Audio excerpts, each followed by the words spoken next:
Mrs. Sawyer. Can you say hi? Awesome. I started researching it when I found out we were having a little boy.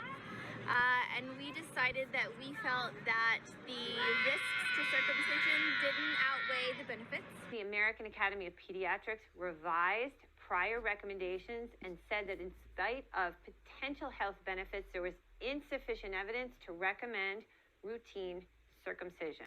And a lot of doctors also promote circumcision because they're not properly educated. Has pretty much been the topic of me and Terrence's bedtime talk. Since talking to my midwife, I'm pretty much not gonna circumcise. And in my experience as a neonatal nurse, I know that circumcisions are painful, that little boys will cry for days after the procedure. They need to be medicated with Tylenol. They need to have injections at the penile nerve to try to prevent the pain, but it doesn't completely eliminate it. I've seen excessive bleeding after the procedure. I've seen disfigurement. Is the proper care of intact boys, meaning boys who aren't circumcised. As you know, I'm a nurse for care. So anyways, basically with an intact boy, all you do is clean outside only, and that's it. Nothing else. You don't have to do anything special. Helpful for you, but I feel very so we decided not to circumcise. We're not going to circumcise our baby, but absolutely not. And I don't know, I just had this gut reaction. I just said, no way. I never thought about it before. Circumcision is fucked up. It's a violation of, human rights and consent. So I have to start this video by stating that Catholicism has nothing to do with circumcision. There is nothing about having your son circumcised that is going to bring either him or you closer.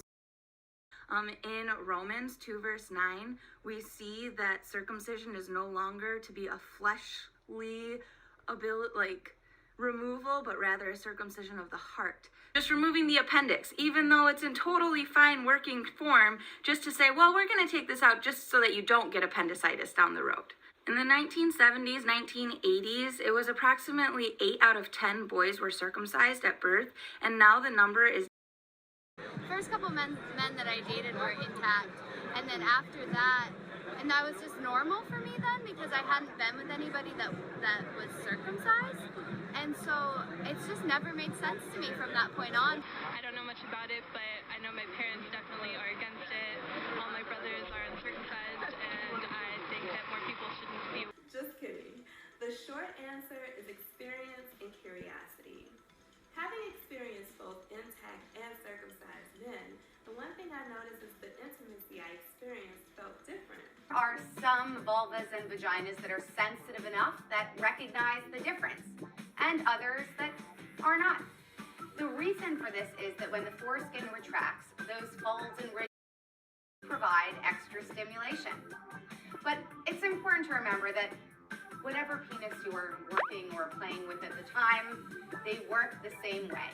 Hi, my name's Carson Moore. I'm in D.C. I'm actually from Providence, Rhode Island. My mom, when my dad married my mom, he's like, listen, one of the things that I really want is that you're not going to circumcise your children. And, she's from a Jewish background, but she said, that's totally fine because, she didn't believe in that as well. I mean, and it's not even medically needed. I mean, it's proven scientifically to not have any medical advantage. Oh, I thank him every day, literally.